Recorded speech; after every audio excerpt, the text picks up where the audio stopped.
All right, we obviously have to talk about gun control this week. Over the course of my many Rubin Report interviews, I've sat across from an array of people who are pro-gun rights, anti-gun altogether, or somewhere in between. While the events surrounding the gun conversation are always horrific, with this week's tragic events in Vegas being perhaps the worst of all of them, I believe that the conversation around guns, when done right, can offer powerful insight into how people think about society at large. Gun ownership and the right to bear arms brings up issues about the American Constitution, states' rights, personal responsibility, mental health, radicalization, both religious and otherwise, and much more. Unfortunately, as is so often the case these days, we're seemingly caught between two groups of people: the people who want to ban guns completely and the people who don't want to have any sort of conversation about sensible gun laws. While I absolutely support the Second Amendment, I at the same time understand and acknowledge that the United States has what seems to be a unique problem related to mass gun violence. Lost in the midst of all the awful events of Las Vegas this week are other senseless shootings across the country, like the 5 people killed and 30 others wounded by gunfire in Chicago this past weekend. The weekend before that, 3 were killed and 36 were wounded in Chicago, and the weekend before that, it was 11 dead and 29 wounded in the very same city. We've included a link down below which tracks the gun-related violence across Chicago occurring every single weekend, and it's disturbing to say the least.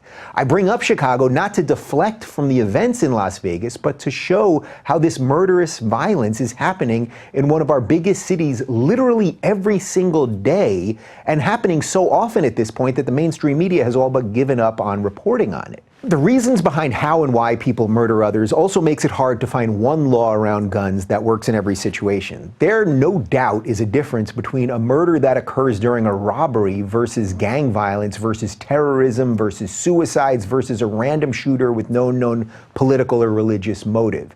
And at the same time, there are times when someone with a gun saves innocent lives during a shootout, or when someone defends their property and their family by having a gun in the home. So again, while I support the Second Amendment, I also recognize that we undoubtedly have a gun-related violence problem on our hands. Just look at the numbers. I can also acknowledge that guns in and of themselves aren't the only problem here. Without question, much of the carnage caused by guns is due to people with mental health issues gaining access to guns. The truth is that if I or most of the gun owners in America had access to the most deadly weapons on earth, we wouldn't be randomly using those weapons against innocent people. Not only are mental health issues an aspect to the people who are committing mass shootings, but also there's a problem with any ideology which drives people to commit these heinous acts, be it a religious ideology, a political ideology, or any other system of principles or beliefs which could drive someone to kill. A weapon in and of itself can't kill anyone. It takes a human being and a corrupt thought process to pull the trigger and kill innocent people. Also, as I'm recording this, it's still unclear exactly what weapons were used in Vegas, but authorities report to finding about 20 other firearms in the shooter's hotel room, and it's possible that this man was using a military-style, fully automatic rifle to commit this heinous act. For all the defense I've offered of the Second Amendment, I can't possibly see how access to such weapons, which have the ability to mow down civilians at an incredible rate and which are designed for the battlefield, should be in the hands of regular citizens. As we post this video, the story about the Vegas gunman is largely incomplete. At the moment, we don't seem to know his motives, so it's hard to say if this was an act of terrorism under the most specific definition of the term, which includes having a political motivation to kill. Nevada State's definition is a little more broad, not including the need for a political motivation, which in this case would in fact classify this killer as a terrorist. Regardless of how we want to define this specific act of horrific violence, or how the gun discussion relates to terrorism, or the legitimate right of every citizen to have the ability to defend themselves, we must get better about talking about gun control between the shootings in order to prevent more shootings and not just talk about it when these acts occur. Passing more laws in the heat of emotion is rarely the right thing to do, even if they are well-intentioned, while doing nothing and hoping that these events will simply end is just as misguided as hoping that terrorism will completely stop if we just ignore it. While we wait to find out more about the Vegas shooter himself, and at the same time mourn the victims of this evil act, we should also continue to talk to people on both sides of the gun debate to try to come to some sensible place of agreement. I'm going to do my best to do just that, and if you guys know of some interesting voices in this debate that you'd like to hear on the Rubin Report, let us know in the comment section right down below.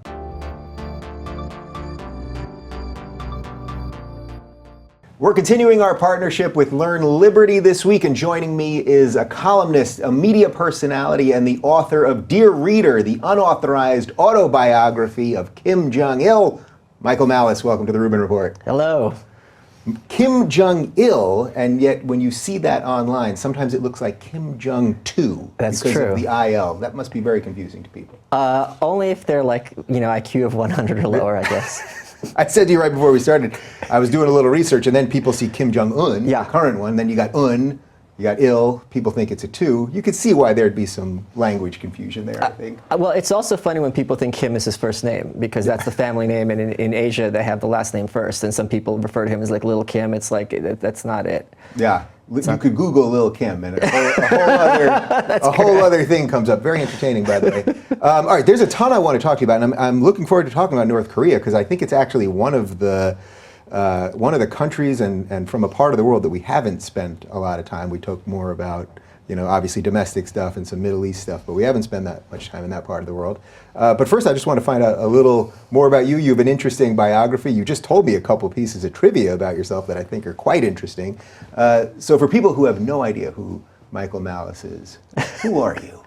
Well, that's a broad kind of question. Oh, who am I? To start. I'm the boy you love to hate. Like you said, I'm an author. I'm on TV, running my big fat mouth frequently. I host a show on compoundmedia.com. Yeah. And you're in the Fox family. I see you on a lot of the Fox, the business shows, all those things. When I started this North Korea work, it was driving me crazy that there's so many people on TV and in other forms of media who are running their mouths about this country, which is extremely complicated, and they have no idea what they're talking about.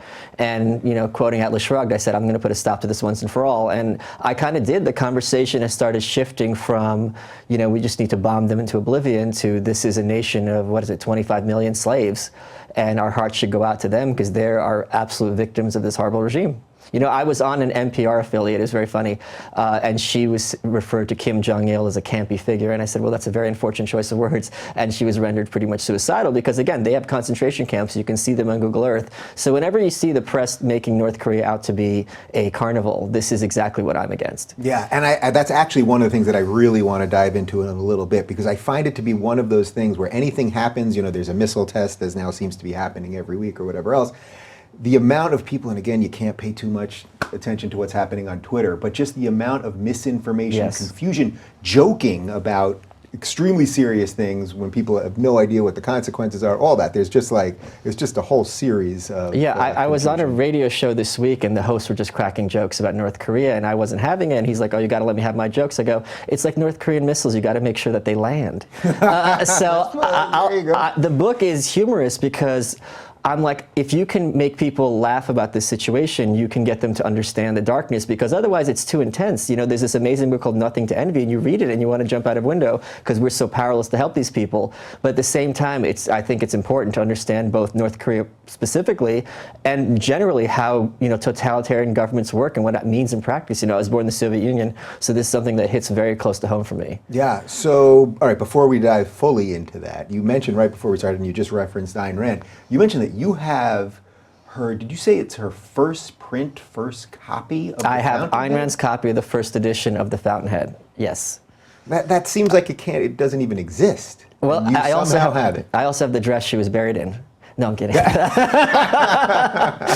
committed. I got it. You're committed. No, but I do have that book. I mean, I'm a book collector. I've got every book she's ever written, and I stopped after a while because now with self-publishing, people can write books about her and they're not worth reading. But to a point, I had every book written by and about her. Yeah. I mean, she was a huge influence on me, but at the same time, I don't often like talking about it because for a certain percentage of the population, higher than 10%, less than 50%, saying you like Ayn Rand takes the mental space of saying you're a Scientologist. Most people just check out. They think it's a a cult, and there's something to that. So, I mean, I'm very kind of wary of getting into the whole Ayn Rand stuff. Yeah, it's so interesting to me because I've been doing some work with the Ayn Rand people, and mostly we're just promoting free speech on college campuses, and I found them to be some of the most open, decent, protecting the things that I care about, liberty and free speech and all of those things.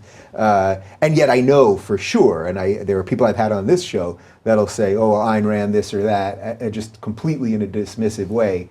And maybe they've got some branding work to do. One of the things that drives me crazy, and this is maybe my Soviet upbringing, is do not eat your own.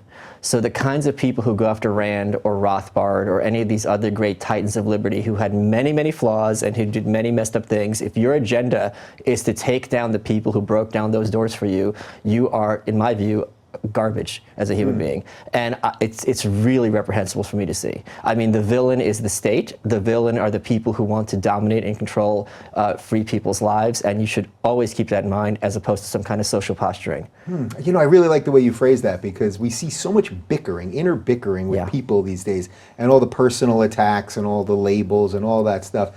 And it's like, you guys all don't have your eyes on the prize here. Right. What we should be fighting for is freedom. What we should be fighting for is to expand liberty, all the things that you just mentioned. And instead, we're just like at each other's throats all day with people that have virtually no control over anybody. And we should be at the throats of people who are sending those to war for no reason, who are sending people to prison for no reason, who are trying to censor free speech for no reason. They're the villains.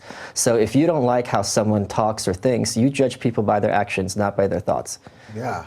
All right. Well, let's talk about some ideas then. So, okay, North Korea. Yeah. The Juche idea. What in the world possessed you to go to North Korea? You even say I went to North Korea to people, they think this guy, something's not right here. Well, there's a few reasons. One is when I got established enough as a writer, I had some money in my pocket and I thought I'm going to travel more, right? This is something I never allowed myself to do when I was kind of struggling. And North Korea was first on my list. First of all, you have party cred because you can always tell people you've never been. It's the new Milan. Yeah, that's very impressive. It is. Like, oh, we went to Sonoma right. this summer. Wine tasting. I was in North Korea. Yeah, I saw grimness at its most real. Yeah. But also, you know, you get older, people want to see what their family went through. And for me, the only time capsule of Soviet Russia is, you know, North Korea. It's the closest. So, and I also wanted to see what it's like. It's the only country where you don't have internet access, you don't have access to the outside world. My friend had gone, and it was until recently illegal to go.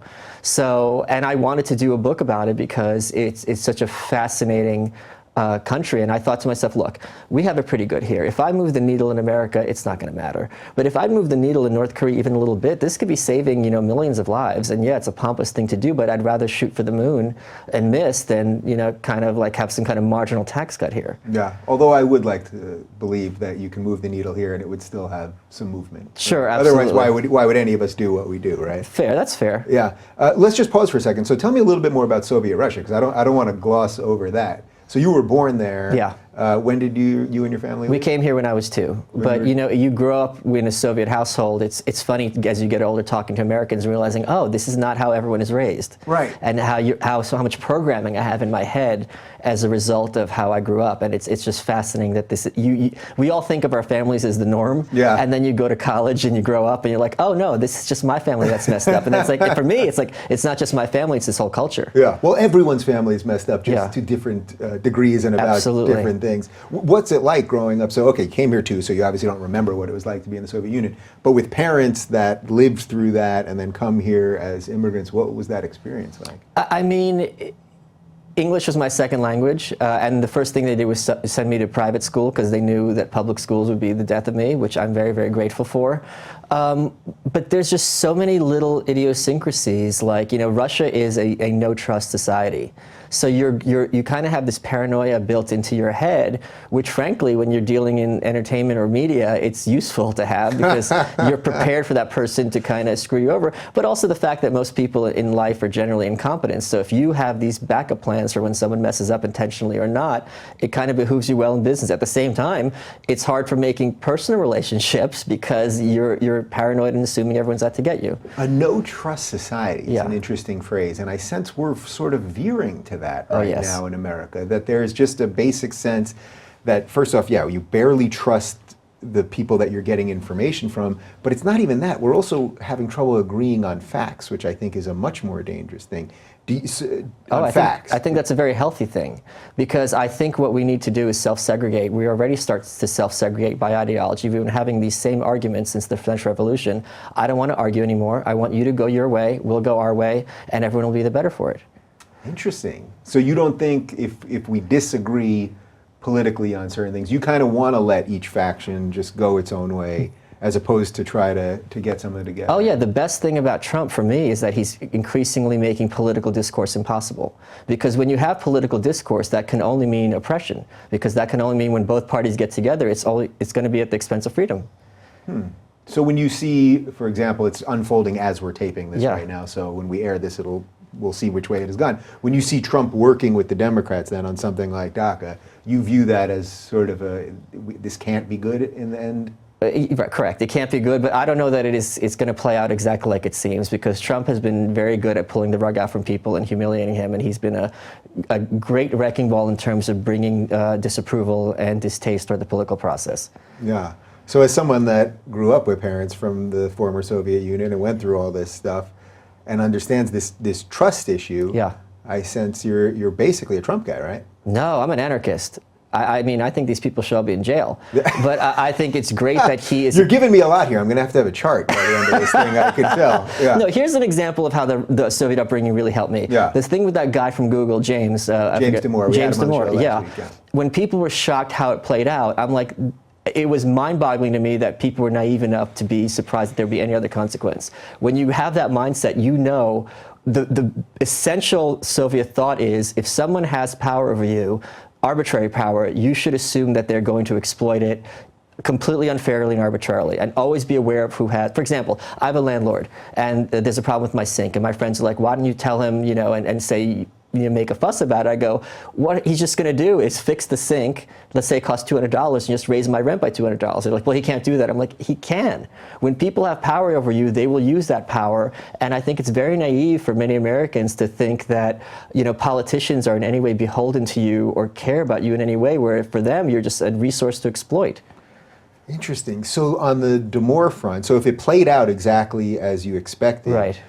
Do you think that there's a net good or bad by what happened? In other words, so I had him on the show, he was on Joe Rogan's show, he got a lot of press, and when he gets some of those ideas out there, I think that's actually a net good for society. But you think the process is just obvious. What's going to happen? This guy went against the narrative, and of course this is what's going to happen. The net good, and Trump has done this very well, is getting the veneer of civility to be exposed from the evangelical left, and showing that, yeah, they will be nice if they need to, but they have no problem being very nasty if they want to.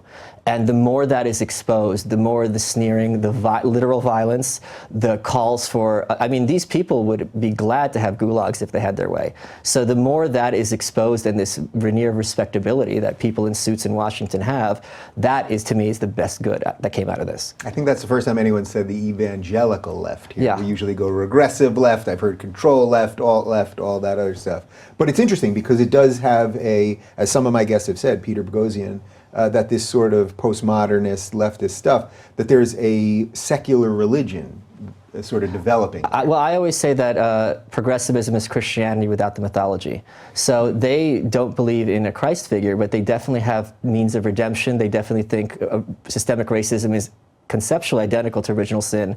I'm writing a book on the New Right. This is all laid out in there. But these are religious people who hate heretics, and they hate them with the fury of 1,000 suns. And once you realize that that's their MO, and I don't mean everyone on the left. There are plenty of people on the left who are like, we need some welfare. People shouldn't be discriminated against, so on and so forth. I'm all for that. I mean people who are like, you can't have your ideas anywhere on Earth, or even in the future or in outer space, in like sci-fi or video games. That is an evangelical approach. Yeah, and as we talk about this right now, it's to the backdrop of Ben Shapiro gave his big speech, and look, it basically went off okay. Yeah, there was some violence, I guess there were a couple arrests, but the craziness that had to happen beforehand to even get it to happen. I heard that Berkeley had to put $600,000 worth of security in just to make this thing happen. And that does sort of prove your point. All Ben did was talk about ideas. I watched it. He did Right. not say one bigoted or racist thing. You may not like his ideas, you may not like his policies, but of course these are ideas that should be heard. But I disagree with you because their definition of racist is that which is not progressive.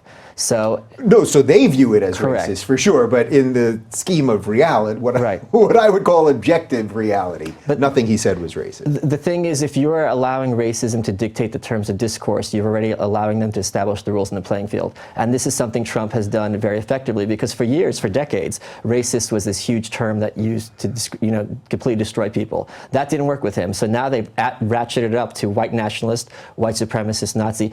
All of Trump's children marry Jewish people. And yet he's told with a straight face that he's a literal Klansman and literally Hitler. Yeah, and he married an immigrant. And he married an immigrant, yeah, so, and who's beautiful. So the more that they have to say things that are ridiculous on their face, the healthier it is for our country. Yeah. All right. So taking this back, because I can see you've got a consistent line of thinking here. Well, thank you. Taking this back from what I can see so far, but give me a chance here. Okay.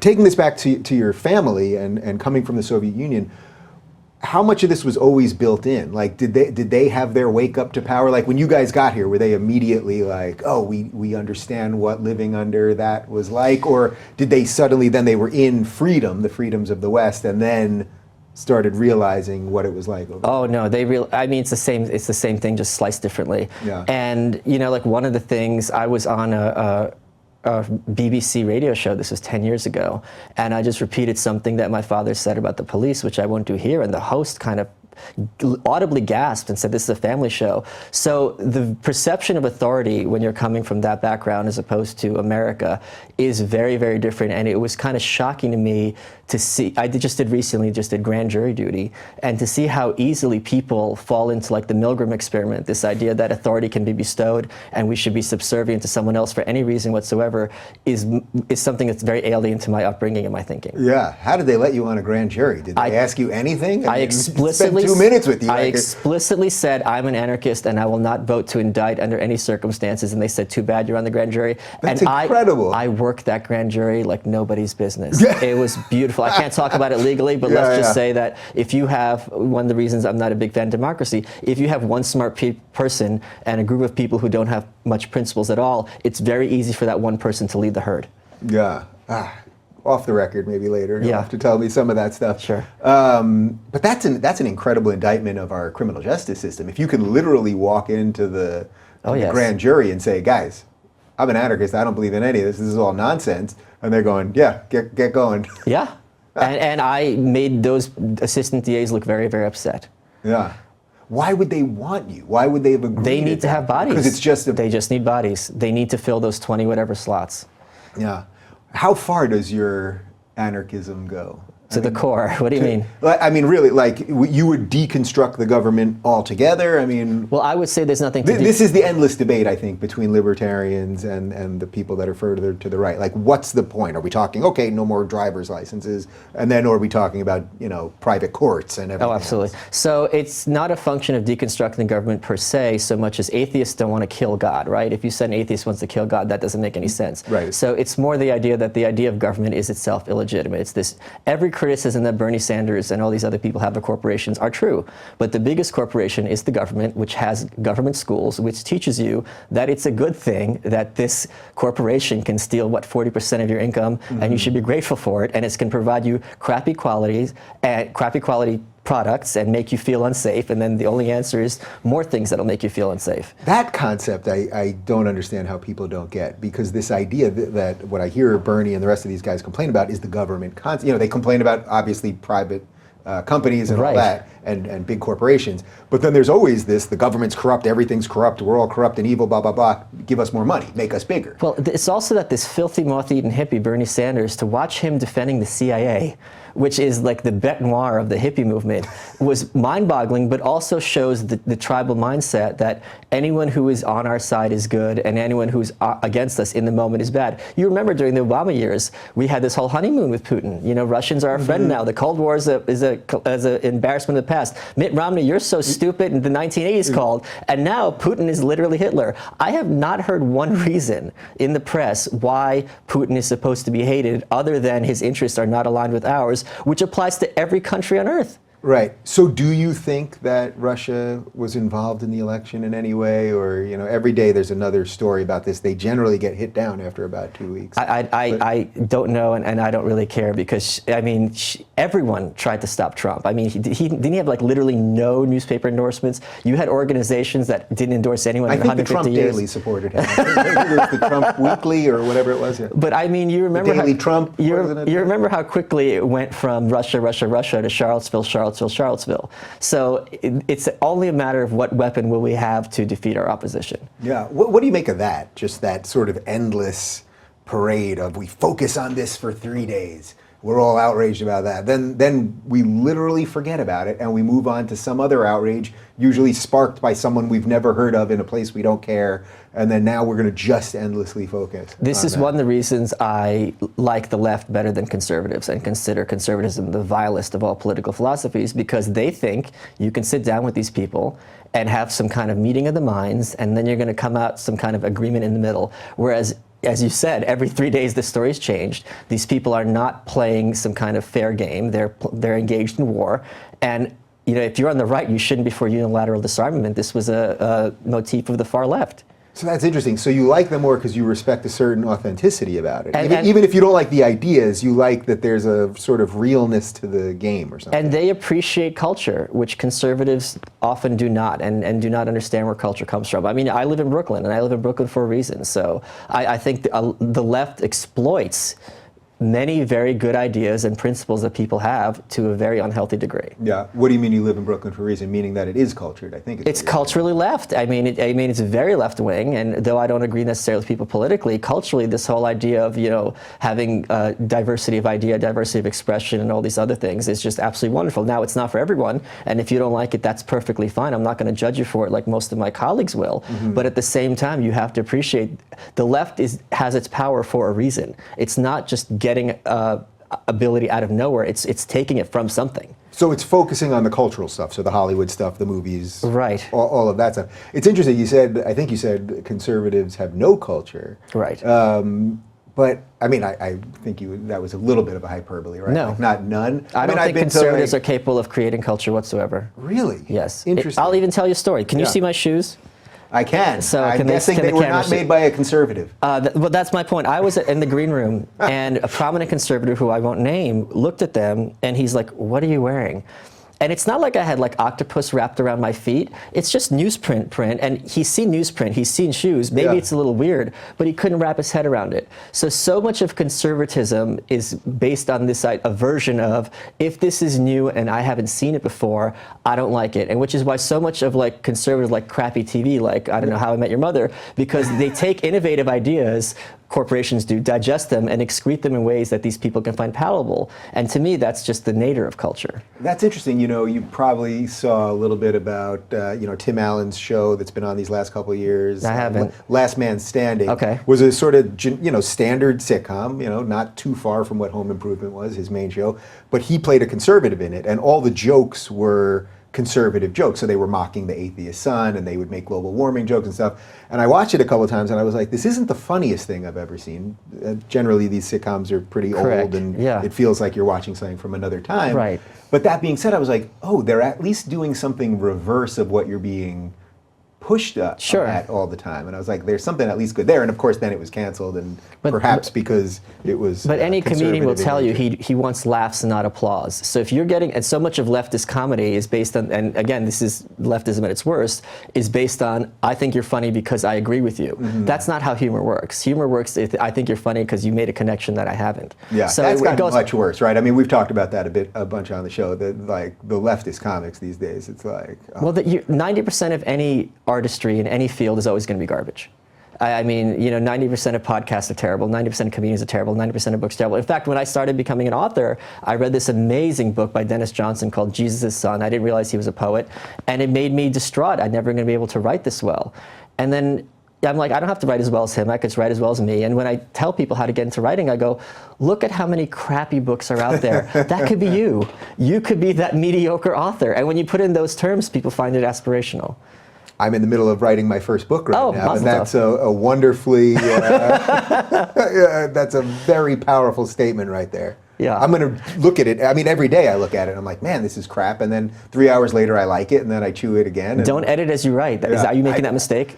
I've started controlling myself because I have enough friends, many whose books are right here, that have said to me, "Don't edit as you write." Brain dump it's against my nature, right? You know, but I'm trying. Writing is not a natural process, even for people who are communicators like us. It's a very tough, rigorous process that's kind of like nails on a chalkboard, at least for me. Yeah. All right. I do want to go deep on North Korea, but sure. let's just do a little bit more here first, because I wasn't intending on going this route, but I'm with you.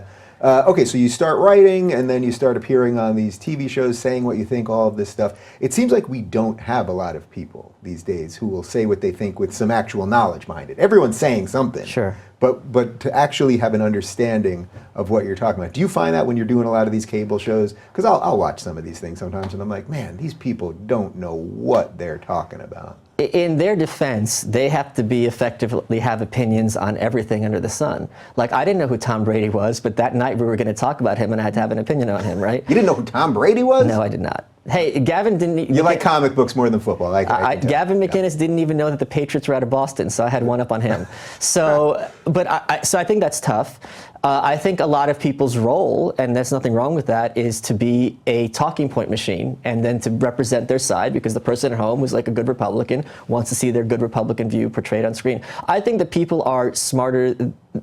It's not that they're dumb, but it's very hard to be quick and articulate and informed about anything. So it's a very small pool to draw from, I think. Yeah. And a lot of people have told me, and I never thought about it until after I did it, that what I do is their worst nightmare, because they're not able to kind of answer questions on the spot. And I guess for people like us, it's just something that either comes natural or something we learned. Yeah, it's funny because anytime I do one of these things, or when I do a public speaking event or something, I always feel that less preparation. Of course, I want to know what I'm talking about. Right. I want to know the topic that I'm giving a speech about or something like that. But beyond that, less preparation and being able to hear someone when they do it. I love Q&As because it's like, you thought of something, and now I will respond naturally and not in a canned way. And yet we watch people on TV all day that it's like we could be watching the same thing that they said 3 years ago on some other channel. And as the audience, you enjoy the spontaneity. My favorite thing is when I'm on one of these shows and someone who sees me as humorous, therefore thinks I'm a silly clown, and they come for me, and I just eviscerate them, and the person at home knows this wasn't planned, this is off the top of the head, and that's my favorite kind of moment. All right, now we are going to talk about North Korea. Yeah. Because you wrote a book, you went there, people don't even believe you can go there. So let's just start with that. How does one even go to North Korea? It used to be legal until very recently. I saw my friend, he had gone, he was on Facebook, he met a guy in Burning Man who ran the tour company. So, of course. That's really all you need to say. Well, I knew a guy at Burning Man. And that was, yeah. So they were desperate, because they don't produce anything of value, so they're desperate for foreign currency. So this is one of their mechanisms for doing it. And there's one flight in and out of China, or you could take the train out of China, which, you know, as a New Yorker, I take the train enough already. I was fine with that. Right. And you're there for a week, and I mean, I hate all these people who go on a trip and then it changed their life forever and their Facebook is whatever. But I mean, when the thing that drives me, that gets to me, is knowing that every single person I met there is still there. Like every kid I waved to, every old lady on the street, they're all still prisoners of the regime. Yeah. All right. So let's pause for a second. So you take a flight you flew from New York to China. Yeah. And then a flight to Pyongyang. Yeah. It's in the last terminal. It's one flight a day. You know, all the way tucked away in the Beijing airport. And even though it's illegal to go now, when you went, how many years ago was this? 2012. Okay. So not that long ago, 5 years ago. Who was going there? Like when you were on the plane, like what type of people were even going? It was very international, my tour group. There were a bunch of Canadians. There was a guy from Belgium, I believe, a girl from Holland. Yeah, a lot of Europeans, like a couple of people from Ireland. I think this is the kind of people who are like, there's nothing else like this on earth, and let's see it, you know, for what it is, and as opposed to what you're hearing in the press. Yeah, and when you get there, what are the security measures? Because obviously they don't take too kindly to outsiders, especially people that, you know, may want to talk about what's going on. Well, quite the opposite. When you're there, you're a guest of the government. So you are treated extremely well. It was safer there than here because no one can do anything to you because human life means nothing. And you're there as a resource for the state. So you are treated very well. But when you land, at least for me, your whole brain is screaming at you like you don't belong here. Mm-hmm. You know, it's this very kind of feeling that's almost impossible to describe. Yeah. So tell me about your time there. I mean, I could go. I wrote an article for Reason.com for Reason about it. You could look it up. But it's, you know, my whole principle there was to try to break down my guide. I do a lot of ghostwriting, and when I do that, I interview the people and kind of get inside their head, get past the press releases. And I'm like, I'm going to use those techniques in my guide to get her to kind of let me know what she knows. And there was this funny moment how they're very quick. I mean, this is what people don't get. The North Koreans have a sense of humor. They're humans in jail. And they have something there called Cholima, which is a Pegasus, which is the symbol of speed. And I asked my guide, I go, if I could send you anything from the outside world, what do you want me to send you? And she goes, a Porsche. And I go, lady, I'm not sending you a Porsche, and I'm not sending you Cholima either. And she goes, we have the original one here. What do I need you to send it to me for? So very, very quick, very, very funny. Yeah. And she said she wanted perfume. And I go, what kind of perfume? And she was struggling for the words. And imagine how, it's hard for us to describe perfume. Scent is not something that lends itself to language. And the word she was looking for is feminine. And this is someone who's a millionaire. Interesting. And she can't buy perfume because they don't have it in the whole country. And I smuggled the perfume in for her. But it's when I was telling her, she had the same haircut my mom had in like 1981. My mom has jet black, straight hair. And I said, you know, talking to you makes me realize a lot of what my mom went through back in Russia. And she just stares at me. She goes, oh, then your mother must have hated Russia. And it was this very chilling moment. And yet this is a woman who obviously has a pretty decent job. Very and rich. Was she a millionaire because of the job, the tour guide job? So North Korea has something called Sangbun, which is a hierarchy based on your loyalty to the regime. So to even step foot in Pyongyang, your family has to have a good background, right? So to be talking to foreigners, you have to be off the charts in terms of your family background. And one of the people, you know, stayed behind on the tour. He did solo for a few days. And she told him all she wants to do is travel the world. And, you know, your job is to show tourists around, and you see college kids, you know, and you get to see, like on my tour, America, Canada, Ireland, you know, Belgium, and you know you're never going to be able to go, ever, no matter how much money you have, no matter how much power you have. In fact, anyone who's a diplomat or something like that who leaves North Korea for any reason, their family has to stay behind as hostages to make sure you don't defect. Yeah, I mean, what a crazy proposition. It's not crazy, it's brilliant. I mean, the level of control, this was, as I lay out in my book, this was a methodical, that this family got this complete country under their total control. It was step by step, closing the doors, putting up barriers, hermetically sealing them off from the outside world. Yeah, I guess I say crazy in that it's like the crazy level of authoritarianism. Oh, you say brilliant as in not because you like it per no, se, but because the mechanism that they use to create this power is pretty brilliant. Oh yeah, and it's so pervasive, and it's so much worse than people think. Like, oh, they just have these crazy ideas about the leaders. It's much worse than that. It's so much worse than people realize. Yeah, so I want to get to some of that, obviously, but for your tour guide, because this is sort of fascinating to me. So this is a millionaire. What does that even mean in North Korea? If you can't get perfume, you know, what does that mean to be a millionaire? What that means, and this is to me the beginning of the end of the North Korean regime, it means you can bribe your way out of trouble. So when one of the first things I saw when I landed at the airport, I was looking at the parking lot in the back, and when the guards stopped, like some rich lady, and by rich in North Korea, she's dressed in like 80s clothes, right? And she's on her cell. And he's basically like, papers, please. And she rolled her eyes at him, didn't even look at him, showed him whatever he needed to, and he waved her off. And as the regime has stopped being able to provide for its citizenry, the corruption has spread throughout the country, which is a great step to bringing down a country which is based on glorifying the government, right? So now when you're wealthy, you can just pay whoever you want to get whatever you want. And that is a good step towards getting people in North Korea to realize this is all a house of cards. Yeah, what a fascinating way to look at things. It's like now the corruption and bribery is the good part. Yeah. Because this means that the power is starting to erode. Right. They can't control this anymore. And the best argument towards the earnestness of their propaganda, that the Kim family are divine essentially, is this cynicism. And just like here, realizing what we're being presented to as the overwhelming truth is actually a barely, poorly constructed lie. Yeah, so to that point, give me some of this. So Kim Jong-il, yes, who was the leader when you were there. No, he died in 2011. Oh, okay, so he had died, about two years before you were there, basically. What do we need to know about him versus the current leader, Kim Jong-un? Well, when Kim Jong-il took over so Kim Jong-il was born in the World War II and died in 2011. So in my book, as he tells the story of his life, he's actually telling the whole history of North Korea, because like Forrest Gump, he's everywhere where something important happens. When he took over for his father, the founder of North Korea, great leader Kim Il-sung, his campaign slogan, people think it's a joke, it's not, was "Do not expect any change from me." So their whole principle is this Mount Paektu bloodline, which goes from father to son to grandson now, is a continuous process that's going to bring forth the revolution through the generations. So Kim Jong-un, people make fun of his haircut. His haircut's that of his grandfather from the 40s, because he's hearkening back to that era and showing this kind of sense of continuity through the golden era of when North Korea was actually competitive with the South. So what else do we know of just personality-wise? Because I think there's such a cult of personality around him. You know, people say, well, him and Trump, it's like the match made in hell, because they're both erratic, they're both boisterous, and they love headlines and all of this. I haven't seen anything he's done that's erratic at all. For example, only by North Korean law, only someone who's a descendant of Kim Il-sung can be the leader, right? So Kim Jong-un is the youngest of 3 brothers.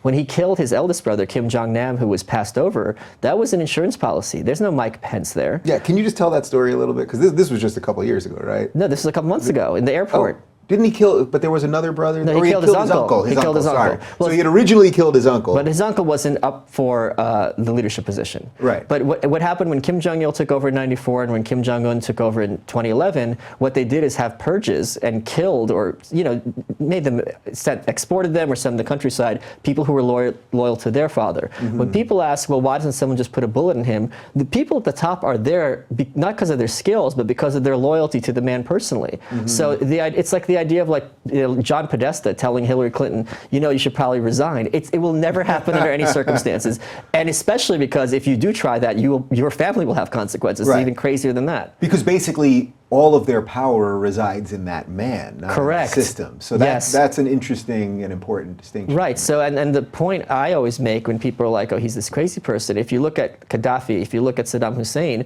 if you look at Romania, Ceausescu, who's very inspired by North Korea by his own admission, when these leaders go down, they're usually shot, and with good reason. So even if he wanted to kind of step away from the gun, I mean, that gun's going to be turned on him immediately. Yeah. What's it like for the average person that's living there? So now let's get away from the millionaire who's the tour guide. He's the tour guide, yes. So he's a billionaire, of course. Yeah. Now we have a millionaire tour guide who can't get perfume, and yet is expressing to you, in effect, this kind of sucks, but here we are. Yeah. What about for the average person that you came across? Well, I mean, they keep you away from the average people. So there's a lot of extreme, I mean, during the 90s when the famine hit, they chose to allow people to starve rather than give them food from the outside world. So if you go in like the countryside, I mean, there's this very famous picture of North Korea at night compared to South Korea, and it's just this black void with a little bit of electricity in Pyongyang. So they don't have electricity. They're trying to make subsistence living as farmers, and they have to go to school and be taught their propaganda. So they're admitted now, their propaganda has changed. It used to be that the whole world envies us, and now they're saying, okay, we're a poor country that's up and coming, and that's preserving Koreanness. So I mean, it's just, you know, being a poor farmer is what it's like. Yeah. Although they kept you away from the average person, how much of outside world ideas can actually seep through? So I suspect someone like the tour guide, it's pretty obvious, you were able to get some ideas across. She had some sense of the outside world. She had her Gangnam Style. She didn't get half the lyrics, but that's the level. Because when you're in Pyongyang, it's like being a New Yorker. You think of yourself as this international cosmopolitan. So everyone in Pyongyang has these big heels. They like to pride themselves on being cultured and civilized. So, but increasingly, thanks to cell phones, thanks to people being refugees and memory sticks, people are getting an understanding of the outside world in North Korea, which is also very healthy. They used to be taught that South Korea, you know, they have to wear gas masks because of the pollution, and that the women are raped by American soldiers in order to give them AIDS and things like this. And now you just look across the Tumen River into China in these towns, and you're like, they have electricity at night, why don't we? And it's as simple as that. Yeah. So I sense that your prescription for all this would be that it will crumble under its own weight, not only because of everything that you've just described, but also technology will eventually they can't stop it with borders. They can shut the internet, but there's just a zillion other ways now. There's this great quote from either Steinbeck or Faulkner, I always forget, and he says, "How did you go bankrupt?" And the answer was 2 ways, gradually and then suddenly. So this is exactly how the Soviet Union came down, because during the 80s, you had all these women in Russia watching Dallas and Dynasty and saying, why on this show does the maid have a fur coat and I'm wiping my ass with literal newspaper? And it's as simple as that. You can tell people Kim Jong-un is the greatest thing since sliced bread or sliced kimchi, whatever you want to call it. At the end of the day, you want your kid to have food. And if this other alternative is I'm going to have food for my children, it's as simple as that. Yeah. So does some of this explain what's going on with all of these missile tests lately? That this is, creating some sort of crisis which allows him to double down on power? It's not a crisis. This is an appearance of a crisis. No, from their look. So Kim Jong-il, the leading philosophy of North Korea is the Juche idea, which is invented by Kim Il-sung. Kim Jong-il changed that to the sun gun idea, which means military first. And what he meant is the military is the basis of our country, which preserves all the other freedoms that we have. And he said, in order to fight the American eagle and the Chinese dragon and the Russian bear, I have to turn North Korea into a hedgehog. And what he meant by this is an animal with missiles in every direction. And Kim Jong-nam, the eldest son, wanted to demilitarize. And Kim Jong-il said, no, it's these missiles that are going to keep us safe. So look at it from his perspective. He's a country the size of Pennsylvania. He has gotten the entire UN against him. He's making a fool of America on a daily basis and laughing about it in the photos. And he's saying, look, we're tiny, and look how strong I've made us. And these U.S. imperialists, as they call us, who tried to kill us during the Korean War and are biding their time to come back and kill us all, I'm the one keeping us safe. So it's not even a crisis so much as it's more of our reaction is much more of a crisis because we're all hysterical. And he's like, ha, ha, ha, what are you going to do about it? Right. That's interesting. So our reaction is a crisis because basically you're saying everything that he's doing is very logical within the system that he's doing things. Yes. It all makes sense. So that's not a crisis. How we deal with it without understanding a lot of the things you're talking about is the actual crisis. So when these tests go off, you think this is just more showboating sort of to double down on that, right? Well, it's both. It's also commercial. So North Korea has always complained about how is it the United States is the biggest arms deal in the world and we don't have the right to sell our arms. So by doing this, they can show every little dictator, look how good our weaponry is and it's going to be available for sale and look what it can do to America. And it'll be the best kind of home security system you're ever going to have. Yeah, it's kind of funny because obviously you're talking about so many things that are really wrong in terms of human rights. Pure and what evil. Freedom is and the things that you really care about. And yet also I can sense there's a certain level of admiration or something for, maybe that's respect. not, I guess respect for just somebody that created a system that has some value in a bizarre way. They are very bright people, and they are very evil people. So I always talk about this, compare it to, like your comic book, the Batman villain, the Joker, because people see the clown, but that clown has a lot of bodies behind them, and that clown has pulled off a lot of stunts in his day. So the idea that he's this silly idiot, it's like, this silly idiot, they've been around for 70 years. If they're suicidal, they're doing a really bad job of it, and they've outlasted everyone except for Cuba. Yeah, it's interesting. That's one of the things that I've come around on Trump, the idea of Trump at least, when all these people all day long, he's such an idiot, he's making these decisions every 2 seconds, he doesn't know what's going on. And it's like, if that's actually true, and he became president like that, then we're all just the worst suckers ever.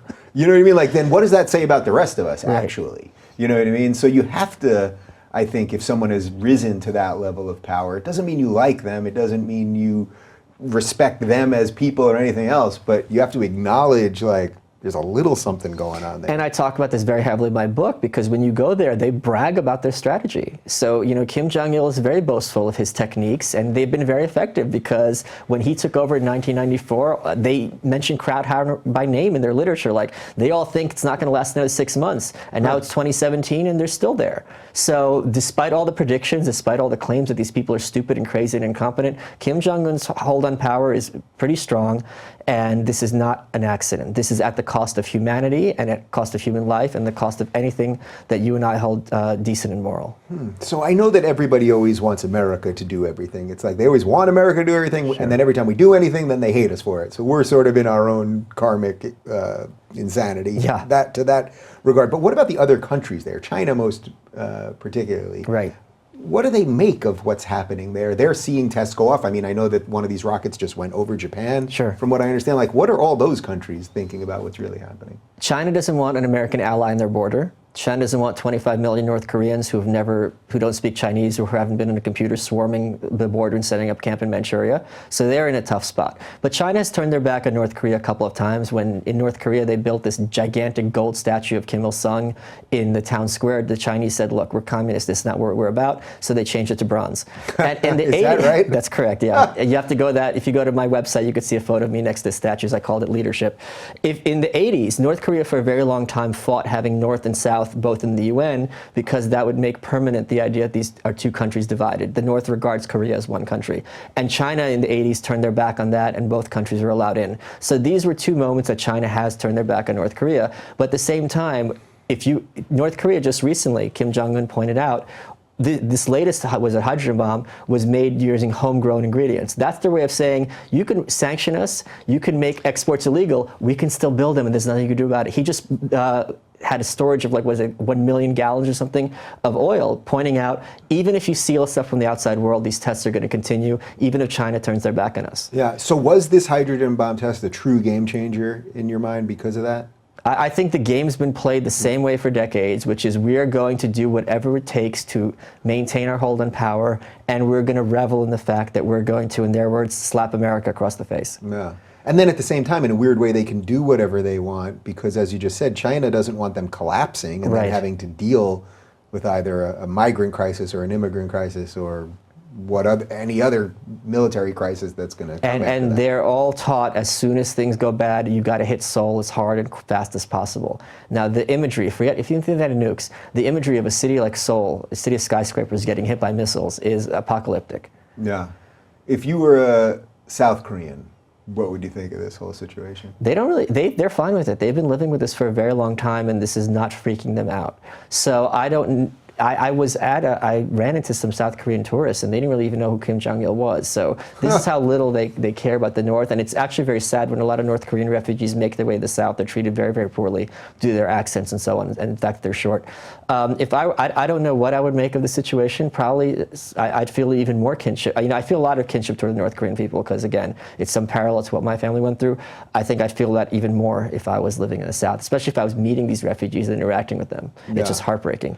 All right, so to sort of wrap up the military side of this thing, so when we hear all this back and forth these days and we hear about the hydrogen bomb and everything else, I sense basically you think that this is probably just posturing on both sides and nothing really is going to happen. I think we're playing chicken and both cars are going at each other at the speed that they can, and it's going to be a question of who blinks first and what it's going to take to blink. Wow, so that's a lot scarier than my question. Yeah, it's not just he is militarizing and building up these weaponry. That's not just posturing. Yeah. All right, so then as someone that I think basically, did you vote for Trump? I don't believe in voting, no. Okay, so, but as someone that I think basically likes Trump, you've explained why you... I also liked Hillary because she destroyed healthcare for a generation. I mean, if you look at Nixon and how much he brought leftist ideas into power, an incompetent foe is very, very useful. You couldn't have had Obama without Bush, right? So everything she's touched, she's such a walking calamity, she almost lost the primary to someone who wasn't even in her party. So she would have done great things for the right if she had been president. And you certainly couldn't have had Trump without Clinton. So correct. It does kind of right. make sense. That being said, as someone that basically likes what's happened to the system because of Trump, do you think Trump has the capacity, either mental or otherwise, to deal with this game of chicken? Or is there someone else that you would have preferred? That I don't think anyone has a good answer to this issue, including me.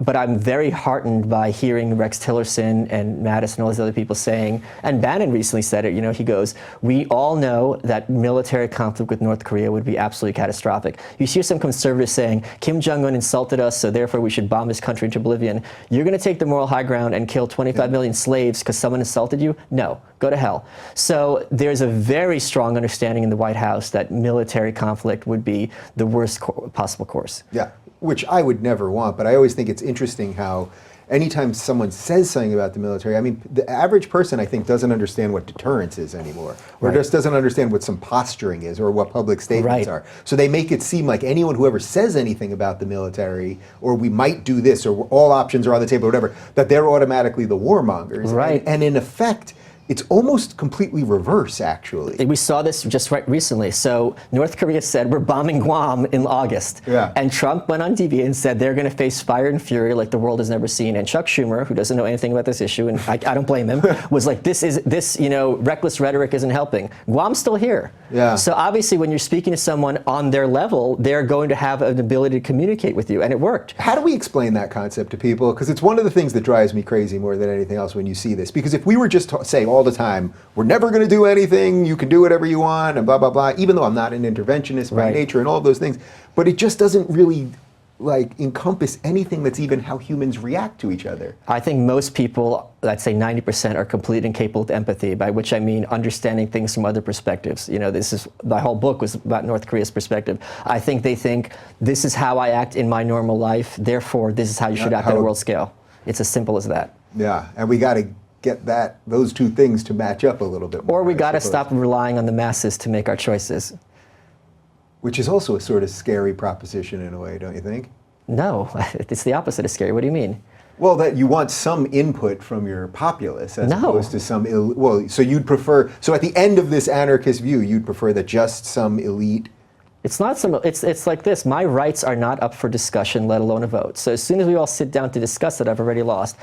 You are entitled to your religion, you're entitled to your life, you're entitled to raise your kids as much as you want. I don't know you, I don't want to know you, and I don't care what you think about anything. And I'm not interested in persuading you, I'm interested in stopping you from implementing your ideas on my life and my person. Right, but what does that, in real world sense, what does that mean for, if we were to just apply all of that to America in 2017, what does that mean? It means freedom. No. I get it. I get it on the intellectual side. Truly, I understand what you're saying. But in terms of how we would change the government right now, it's happening now, making political discourse impossible, making it impossible for any bills to pass ever.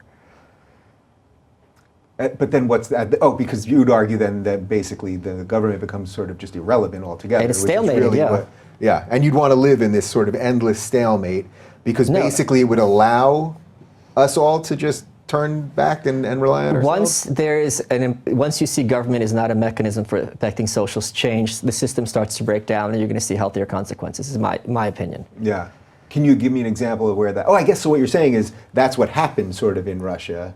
Oh yeah, that's one of them. From when it was the time when you were there and when your parents were there to now, even though there's obviously a lot of problems in Russia. There's this blog called Slate Star. Soviet Union in Russia. There's this blog called Slate Star Codex, and he pointed out that our best mechanism nowadays of self-segregation is not by race, it's not by culture, it's by ideology.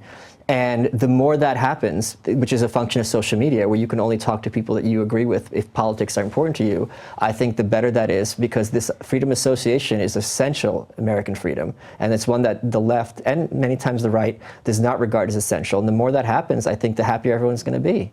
It's so interesting because it's sort of counter to the way I try to do this show, and I like hearing about ideas from everyone on both sides, and I'm trying to build some bridges, and even in my own life I've built bridges with people that I've had on the show, but I do understand the premise of what you're saying here. But I obviously the bulk of my existence leans to the other side on this in terms of finding some of that agreement. I have no problem with finding agreement. I have the problem with with ideas being imposed on me. And I think that is all politics is oppression. So this is what anarchy is. This is what anarchy is. You're looking at it right here. The face of anarchy. You mentioned that some of the people get out of North Korea. Just to quickly go back to that, because I don't want to lose that. Who actually gets out? How do they actually do it? Well, one of the great things, and this just shows the evil and the brilliance of the regime, when they were unable to feed the border guards, if you bribe the border guard, they'll let you go. Now, what the regime has smart enough to do is they allow the border guard to keep the bribe as long as they turn you in. So, but this was a very big mechanism. People crossing the Tumen River is very shallow between North Korea and China. So people in these border towns would go into China all the time. There were smugglers whose job it is to kind of get people, because you're officially a South Korean citizen if you're North Korean. So as long as you step foot in a South Korean embassy, you're home free. Wait, can you repeat that? I just want to get that clear. If you're officially a South Korean citizen? If you're a North Korean, right. They're both recognized Korea as one country. Mm-hmm. So if you step foot in a South Korean embassy or in the South Korean airport, you're safe. Interesting. Tell me about the demilitarized zone, because I think people have this idea of just like this bizarre corridor of nothingness. Like, Right. what's actually going on there? Well, there's a very funny story in the Gerald Ford administration, because people are like, North Korea's never done anything like this. There was a tree in the Demilitarized Zone, which is between the two Koreas, and the Americans took an axe and they wanted to prune it. And the North Koreans took that axe and chopped up the American soldiers. That axe is now on display in North Korea. I've seen it with my own eyes, bloody. And the Americans came back with Operation Paul Bunyan, and they had a huge force, and they pruned that tree, and they left the stump just as a finger to the North Koreans. So there's been a lot of, all these conservatives on the air who are like, they've never seen anything like this. You have. They've captured USS Pueblo in 1968. It's still there. They killed one of the crewmen. But when you're at the DMZ, I mean, you got the North Korean guards staring at each other. You have the South Korean guards. It's kind of, it's funny coming in from the North Korean side, you know, and seeing it. But it's the most militarized border on earth. It's like full of landmines. But the North Koreans would plow right through it if they wanted to invade Seoul in seconds. How big is it actually? Well, like, what is it? It's just a strip? It's like... There's like a strip. There's like, I think, 5 buildings, 2 of which are north, 2 are south, and 1 neutral. Yeah. It was kind of closed down for repairs when I was there. And the north, there's this big hulking brutalist building that you get to look out of the balcony and look into the south from. And everyone has all these cameras pointed at each other. Yeah. I feel I should ask you for a few predictions on some of this stuff. On North Korea? Yeah. I think we're seeing the beginning of the end. And I think Kim Jong-un, even just given his age, is nowhere near as smart as his dad. I think he's freaking out. I think Otto Warmbier was a very big mistake on their part. And I think Trump cares enough about human rights and is reckless enough in a sense to be like, all right, I'm going to see the end of this regime before the end of my presidency. At least that's what he says. Yeah.